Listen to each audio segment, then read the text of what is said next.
This was not a polite exchange. Elizabeth Warren absolutely dismantled Pete Hegseth right in front of the Senate. Thank you, Mr. Hegseth.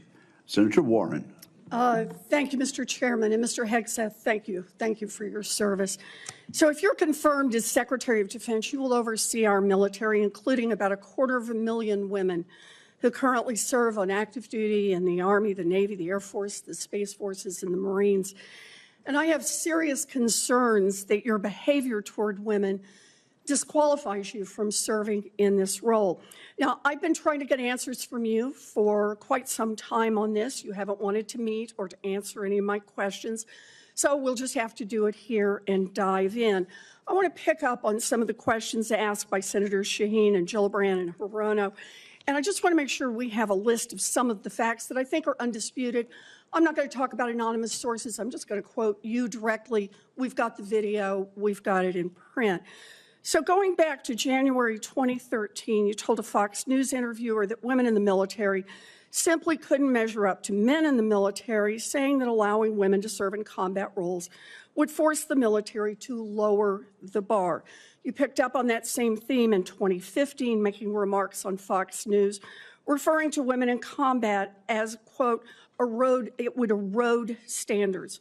June 2024, you said on Ben Shapiro's podcast, quote, women shouldn't be in combat at all. And then, of course, we've talked about it in 2024. You published a book, and you say on page 26 of your book, we need moms, but not in the military, especially in combat units. Page 48 of your book, you claim that women should not be in combat roles because men are distracted by women. And then 10 weeks ago, you appeared on the Sean Ryan show and said, I'm straight up just saying we should not have women in combat roles. Now, I presume you recall making all these statements? Senator, I'm not familiar with the article you're pointing to in 2013, but it underscores my argument completely, because in that 2013 argument, I was talking about standards. No, standards are what it's always been about, Senator. Let's not have this same fight again. Always been about Senate standards. I've quoted you directly. We've got the video. We're happy to show it. But I want to be clear here. For 12 years, you were quite open about your views, and your views were consistently the same. Women are inferior soldiers, sailors, Marines, airmen, and guardians. And in case anyone missed the point, and these are your words from 10 weeks ago, women absolutely straight up should not be permitted to serve in combat. And I notice on each of these quotes, those are said without qualification. It's not by how much you can lift or how fast you can run. They don't belong in combat, period, or your words, straight up. And then on November 9th, 2024, just 32 days after your last public comment saying that women absolutely should not be in combat, you declared that, quote, some of our greatest warriors are women, and you support having them serve in combat. Now, that is a very, very big about face in a very, very short period of time.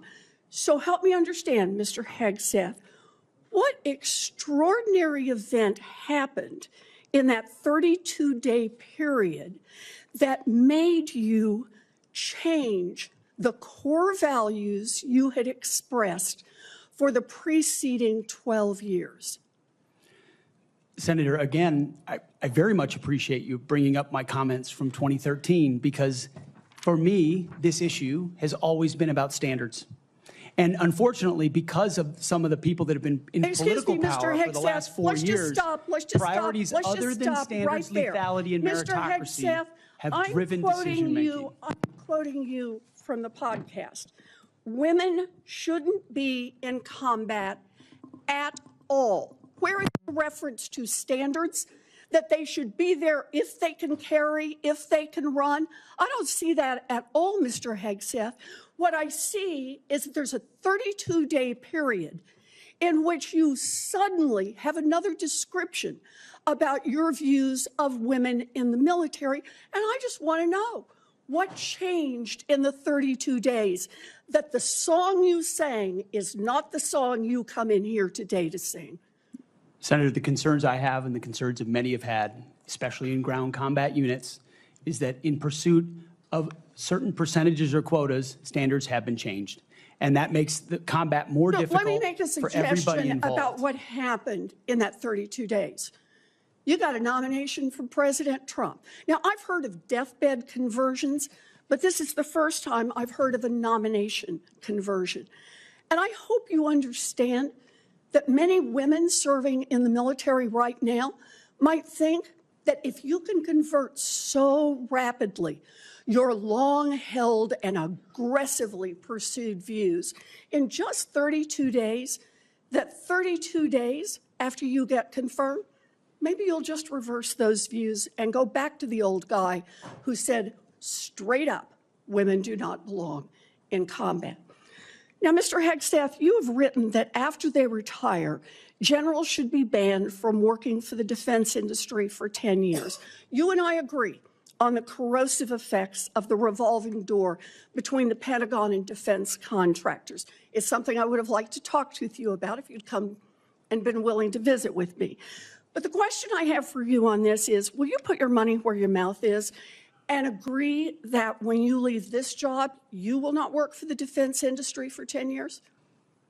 Senator, it's not even a question I've thought about because You can it's think not about it one right that, now.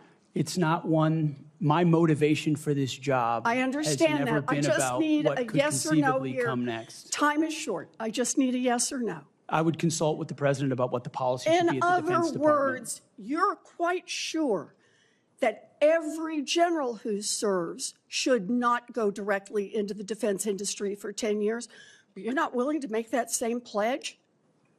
I'm not a general, Senator. You'll be the one, let us just be clear, in charge of the generals. So you're saying sauce for the goose, but certainly not sauce for the gander? I would want to see what the policy of the Oh, president I'll is. bet you Thank, would. thank you, Senator Warren. Senator Tuberville. What we just witnessed was more than a heated Senate exchange. It was an unmasking of credibility, conviction, and political convenience. Senator Elizabeth Warren's questioning of Pete Hegseth wasn't simply about policy.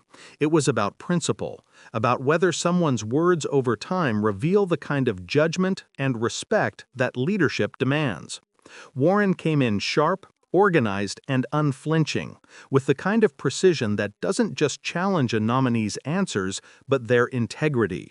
She laid out a meticulous record of Hegseth's own statements, video clips, print interviews, even lines from his own book, where he repeatedly dismissed women's capability to serve in combat roles. For more than a decade, Hegseth had been openly consistent. Women, in his view, did not belong in combat, full stop. Not because of training, not because of standards, but because of gender.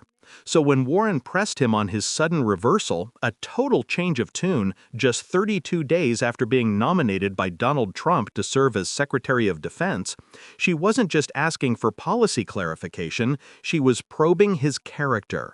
Her question wasn't about fitness tests or quotas, it was about trust. What made you, after 12 years of saying one thing, suddenly embrace the complete opposite, just as the prospect of power came knocking? And that's what makes this exchange so striking. Warren wasn't content to let vague answers about standards slide. She challenged him with facts, timelines, and his own words. She wasn't debating ideas, she was exposing opportunism. Her line, "I've heard of deathbed conversions, but this is the first time I've heard of a nomination conversion," cuts right to the core. It's a pointed reminder of how political ambition can reshape even the firmest convictions. Because let's be honest, the only thing that changed in that 32-day window wasn't national policy or new military research or evolving cultural norms. The only thing that changed was Pete Hegseth's career trajectory. And Warren's deeper point here goes beyond this single nominee. It's about accountability in leadership. When someone aspires to oversee a military that includes hundreds of thousands of women, their past words, especially words that demean or diminish those same service members, matter deeply. It's not enough to simply change rhetoric when the spotlight shifts. Leadership demands authenticity, consistency, and respect for those you intend to lead. The exchange also exposes something broader about political culture, how easily some public figures pivot when power is on the line. We see it time and again, a long-held belief suddenly softened when there's a nomination, an endorsement, or a promotion on the horizon. But what Warren did here was peel back the professional polish and ask the simplest, hardest question. What do you really believe, and when does it stop being convenient to say so? Even as Hegseth tried to redirect toward standards, Warren stayed grounded in substance. She pointed out that his past comments weren't about benchmarks or combat readiness. They were absolute statements about women's place in the military. Straight up, he had said women shouldn't be in combat. There was no mention of standards or qualifications then, just exclusion. Her closing pivot to the revolving door between the Pentagon and the defense industry drove home the same theme: integrity. She was essentially asking, if you can change your views so quickly on something so fundamental, what happens when corporate interests or political pressure enter the room? And his answer, that he'd consult the president before deciding if he'd personally commit to the same ethical standards he demands from others, only underscored Warren's point. For her, leadership isn't just about policy. It's about accountability when no one's watching. In the end, this wasn't merely about gender in the military. It was about consistency of values, about the courage to stand by one's beliefs even when ambition tempts you otherwise.